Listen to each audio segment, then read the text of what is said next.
और ये पूरे भाई सभी विद्यार्थियों को मेरी तरफ से राधे राधे। आज वर्तमान में जो मद्देनजर रखते हुए आज हम सभी ऑनलाइन क्लासेज में जुड़ते हैं और आज हमारा पहला टॉपिक है अलंकार। इसको आप लोगों ने 10th क्लास में भी पढ़ा होगा, लेकिन उसमें सिलेबस के अकॉर्डिंग वहाँ पर कम था। लेकिन आज जहाँ अपन 11th क्लास के अकॉर्डिंग पढ़ रहे हैं तो कुछ टॉपिक ऐसे हैं जहाँ अपन वेदों के आधार पर पढ़ेंगे इसमें।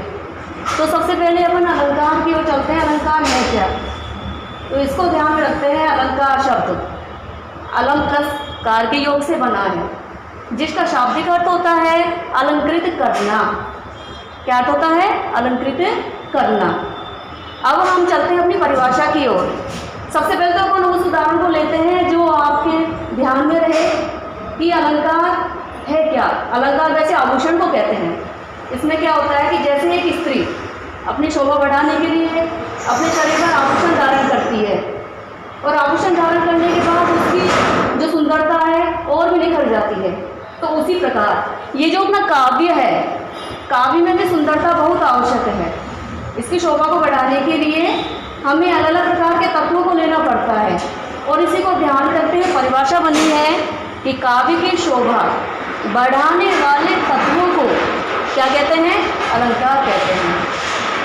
ठीक है, काव्य की शोभा बढ़ाने वाले तत्वों को अलंकार कहते हैं। अब हम चलते हैं सीधे अपने कोई अपन को नियम वगैरह कुछ नहीं पढ़ना, सीधे अपने अनुप्रास समझना, क्योंकि बोर्ड एग्जाम को ध्यान रखते हुए वहाँ पर आपके भेद नहीं पूछे जाएंगे। ठीक है, तो अपन चलते हैं अपन सीधे ही अनुप्रास अलंकार की ओर। अनु प्लस प्रास, अनुप्रास किससे बना है? अनु प्लस प्रास के योग से। अनु का अर्थ है पीछे। ये अनु क्या है? उपसर्ग। क्या है ये? उपसर्ग, जिसका अर्थ क्या होता है? पीछे की ओर। ठीक है, अब पीछे क्या है ये परिभाषा से स्पष्ट होगा। वह अलंकार जिसमें वर्णों की आवृत्ति एक से अधिक बार होती हो तो उसे अनुप्रास अलंकार कहते हैं। ठीक है, अब ये वर्ण है क्या, ये आपने छोटी कक्षाओं में पढ़ा होगा कि ये वर्ण क्या है। वर्ण जैसे आप लोगों ने पढ़ा होगा कै, खे, गे, इस तरह के सारे क्या है अपने वर्ण है। परिभाषा देखते हैं तो क्या है ये? वह छोटी से छोटी इकाई, छोटी से छोटी इकाई जिसके टुकड़े व खंड न किए जाते हो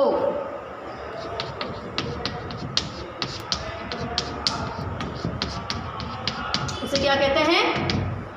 वर्ण कहते हैं। वह छोटी से छोटी इकाई जिसके टुकड़े खंड नहीं होते हो उसे क्या कहते हैं? वर्ण कहते हैं। ठीक है, तो वह अलंकार जिसमें वर्णों की आवृत्ति एक से अधिक बार होती हो तो उसे क्या कहेंगे हम? अनुप्रास अलंकार। ठीक है, अब ये आप लोगों ने 10th क्लास में पढ़ा होगा। अब इससे संबंधित उदाहरण लेते हैं कि उदाहरण में आपको क्या करना है।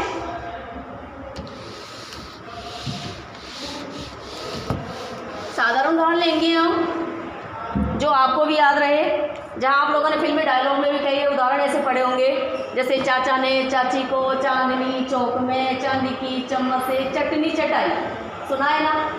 या वैसे नहीं तो एक हिंदी के दर्पण के आधार पर देखते हैं तो किसी कथाकार की कहानी कहो। किसी कथाकार की कहानी कहो। अब इसमें देखो वर्ण कहाँ आ रहे हैं? ये क्या वर्ण आ रहा है? इधर भी क्या आ रहा है, इधर भी क्या आ रहा है, इधर भी क्या आ रहा है, इधर भी क्या आ रहा है। तो प्रत्येक पंक्ति में आपको क्या दिखाई दे रहे हैं? वर्ण है कि नहीं? ठीक है, तो यहाँ पर आपको ये वर्णों की आवृत्ति एक से अधिक बार मिली नहीं मिली? मिली है ना। काफ़ी सारे ऐसे एग्जाम्पल है। देखो वैसे देखा जाए तो अपन कई बार अपने इंसान को जो अपने घर में दैनिक रूप से आता है और अपन को परेशान करता है उसे क्या कहते हैं? नकटा बेशरम कहते हैं, नहीं कहते? तो उसी प्रकार ये अनुप्रास अलंकार भी एक प्रकार से बेशरम अलंकार है। जहाँ नहीं चाहोगे वहाँ पर भी उपस्थित आपको दिखाई देगा। इसकी परिभाषा ये है। ठीक है, तो आपको ये ध्यान रखना है, ये कैसा अलंकार है? बेशरम, जो आपको हर जगह दिखाई देगा। और इसकी आपको परिभाषा में क्या है, बस आपको वर्ण याद रखने हैं। एकमात्र ऐसा अलंकार है जिसमें क्या आते हैं? वर्ण आते हैं। कौन सा अलंकार है वो? अनुप्रास अलंकार। किसी कथाकार की कहानी कहो, ठीक है। तो ये हो गया अपना अनुप्रास अलंकार। अब अपन चलते हैं अगले अलंकार की ओर।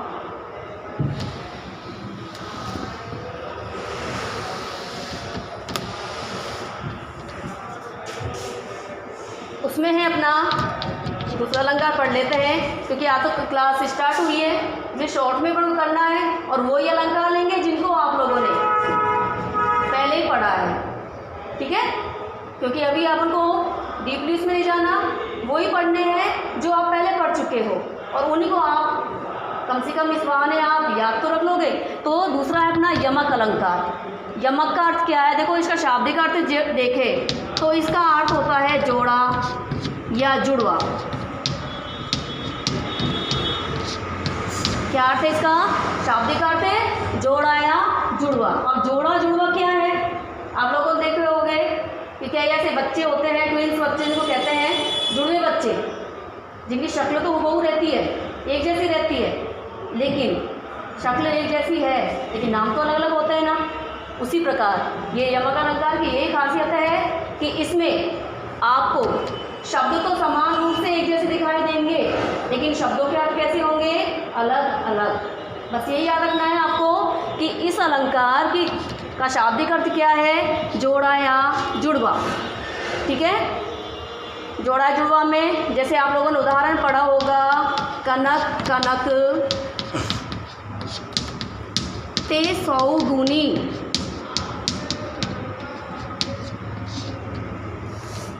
मादकता अधिकाय।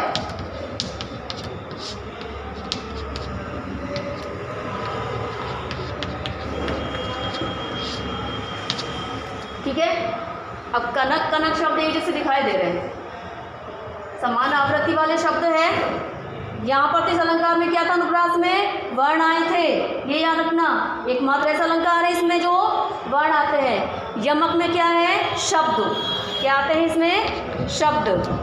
दूसरा मैंने आपको पहले बताया बेशरम अलंकार। अगर देखा जाए तो यहाँ पर भी अपने अनुप्रास अलंकार हो रहा है, लेकिन यहाँ पर आपके एग्जाम, बोर्ड एग्जाम को ध्यान में रखते हुए आपको ये ध्यान रखना है कि ये अलंकार तो आपको ज़्यादातर सभी जगह दिखाई देगा, लेकिन वहाँ एग्जामिनर आपको मुख्य अलंकार के माध्यम से कॉपी चेक करेगा, ठीक है। तो आपको याद रखना है कि अनुप्रास अलंकार आपको जैसे व्याख्या में टॉपिक आ जाता है, विशेष में आप लिखोगे तो वहाँ अनुप्रास अलंकार लिख दोगे, तो उसमें आपको नंबर तो मिलेगा, लेकिन इतना नहीं जो मुख्य अलंकार है। अर्थात बड़ा भाई पहले लिखना है आपको, छोटा भाई है ये, ठीक है।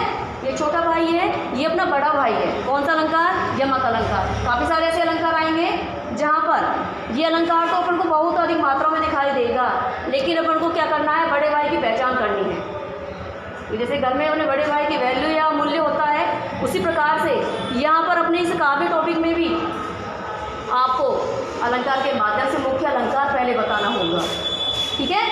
तो देखो, कनक कनकते सौगुनी मादकता अधिकाय। अब यहाँ पर पहचान तो हो रही है कि एक का अर्थ तो धतूरा है और एक का अर्थ स्वर्ण है, सोना। लेकिन अब कौन से का अर्थ स्वर्ण है, कौन से का अर्थ धतूरा है, ठीक है।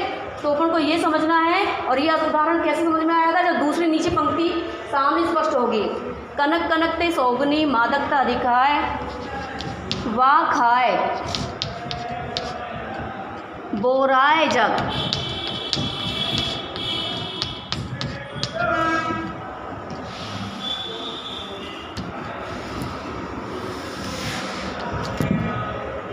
वा खाए बोराए जग, वा पाए बोराए। अब बोराए का अर्थ होता है पागल। क्या अर्थ होता है इसका? पागल, ठीक है। इसका अर्थ ही पागल आ रहा है, इसलिए मत सोचना कि भाई इसमें भी अनुप्रास यमक अलंकार है। नहीं, दोनों शब्दों का अर्थ क्या निकल के आ रहा है? पागल हो जाना। तो देखो, कनक कनकते सौगुनी मादकता अधिकाय, वा खाए बोराए जग वा पाए बोराए। यहाँ पर खाने के अर्थ में आ रहा है तो सोना खाया जाता है क्या? नहीं ना। क्या खाया जाता है? धतूरा। तो पहले वाले इस कनक का अर्थ क्या निकल के आ रहा है? धतूरा।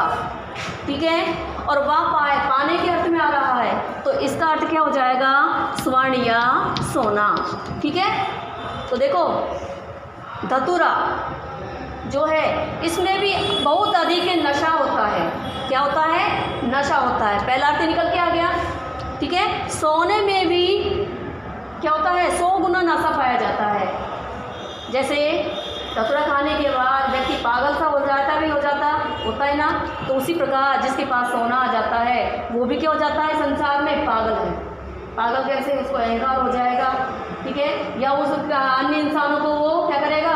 तुच्छ प्राणी मानेगा कि मैं ही सब कुछ, ही संसार में कोई मेरे आगे नहीं। अर्थात वो भी क्या हो गया है? सोने को पा करके पागल हो गया है। तो कनक का अर्थ भी, इसका तो पहला अर्थ क्या निकला? धतूरा।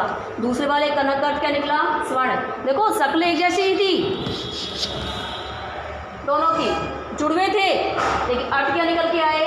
अलग अलग। ठीक है। तो ये अलंकार भी आपके शायद समझ में आ गया होगा। ठीक है। अब चलते हैं अपने अगले अलंकार की ओर, और वो अलंकार है अपना श्लेष अलंकार। ठीक है। अब श्लेष देखो, इसका शाब्दिक अर्थ देखा जाए तो श्लेष का शाब्दिक अर्थ होता है चिपकना। क्या अर्थ निकल के आ रहा है? चिपकना। इसका शाब्दिक अर्थ क्या था? जोड़ा या जुड़वा? यमक का। श्लेष का शाब्दिक अर्थ क्या निकल के आया? चिपकना। ठीक है। अब चिपकना अर्थ क्या है? इसका उदाहरण अपने नॉर्मल्स में लेते हैं कि जैसे एक चुंबक होती है, सब जानते हैं चुंबक क्या है। जब उसको आप कहीं धरती पे कहीं पर भी आप भूमि में लेके जाओगे तो कहीं न कहीं उसके लोहे के अलग प्रकार के कण चिपक जाते हैं। चिपकते नहीं चिपकते? चिपकते हैं ना।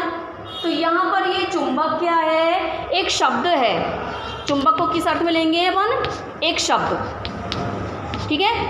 और इस चुंबक के जो लोहे के कण चिपके हैं, इन लोहे के कणों को क्या करते हैं? अलग अर्थ में लेते हैं तो इसके क्या होते हैं? अनेक अर्थ। क्योंकि उसमें भी क्या होता है? अलग प्रकार के कण चिपके, कोई छोटा कोई बड़ा, कोई जिसमें ज़्यादा जड़ लगी होगी, अलग प्रकार के कण उसमें चिपक गए हैं। तो उसी प्रकार चुंबक है तो चुंबक क्या है? एक शब्द। और लोहे के कण क्या है? अनेक अर्थ। ठीक है। अब चलते हैं परिभाषा की ओर। परिभाषा इसकी क्या है?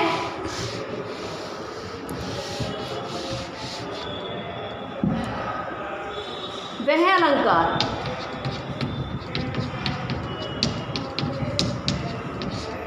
जिसमें शब्द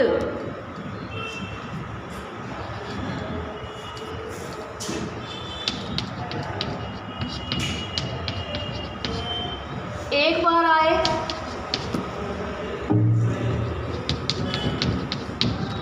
लेकिन उस शब्द के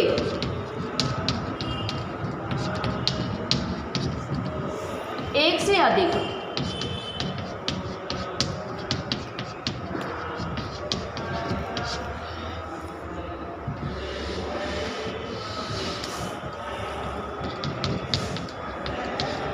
निकलते हो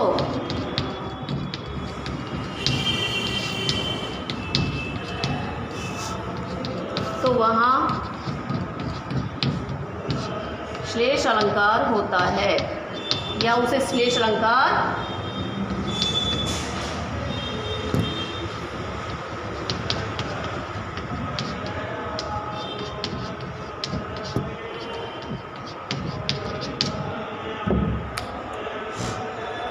देखो। श्लेष जैसे शाब्दिक अर्थ क्या निकला? चिपकना। उदाहरण मैंने आपको बताया था, शब्द एक आएगा लेकिन उसके अर्थ क्या निकलेंगे?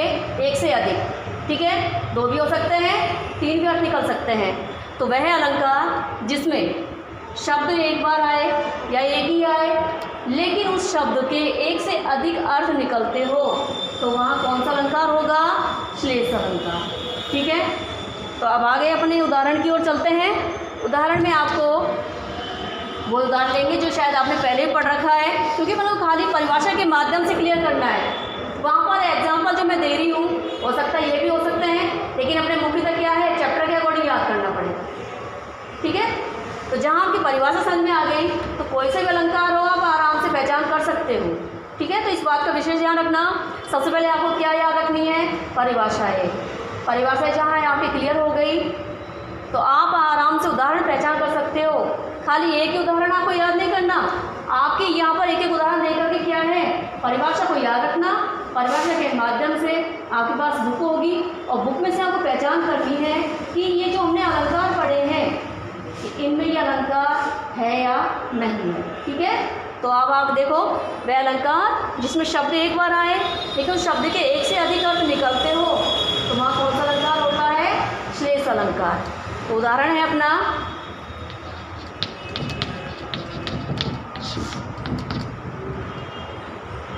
रही माने पानी, राखिए,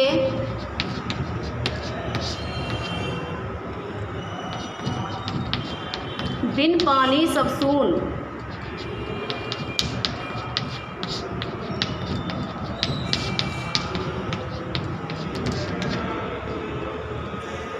पानी गए न उबरे,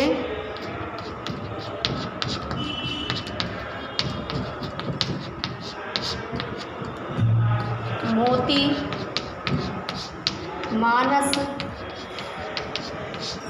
चून। ये रहीम दास जी का दोहा है और रहीम दास जी 12th क्लास में भी इसका टॉपिक है। तो रहीम दास जी कभी क्या कहते हैं कि पानी होना चाहिए। रखने से मतलब क्या है, संसार में पानी होना बहुत आवश्यक है और इस बिना पानी के क्या है, चारों ओर क्या है, सूना ही सूना है। अर्थात हमारे जीवन में पानी की बहुत महत्वता बताई गई है, जल ही जीवन है जिसको कहते हैं। लेकिन यहाँ पर रहीम दास जी ने पहले ही स्पष्ट कर दिया था कि रहीम दास जी क्या कहते हैं, पानी रहना चाहिए, बिना पानी के चारों ओर सूना ही सूना है। अब पानी सूना मतलब क्या है, पानी गए नहीं उबरे, उबरे का अर्थ है चला गया या नहीं रहा। रहीम दास जी क्या कहते हैं, यदि पानी नहीं रहा तो बिना पानी के, देखो यहाँ पर क्या है, मोती से क्या है, पहला अर्थ मानस का और चून, स्वाति नक्षत्र की बूंद जब किसी सीप पर गिरती है, देखो बूंद भी क्या है, जल का कण है।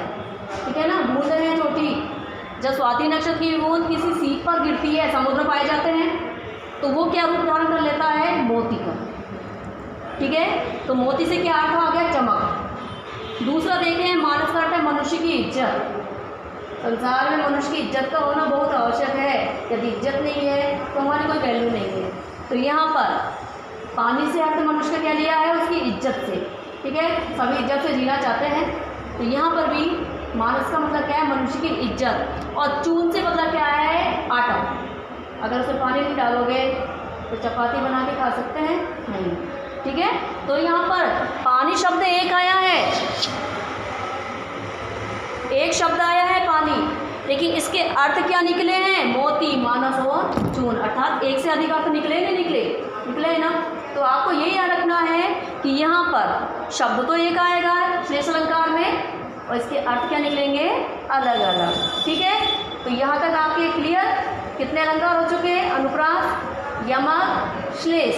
ठीक है, अब अपन चलते हैं अगले अलंकार, वो अपन करते हैं कल। ठीक है, आज का यहीं पर ही अपन टॉपिक समाप्त करते हैं। राधे राधे।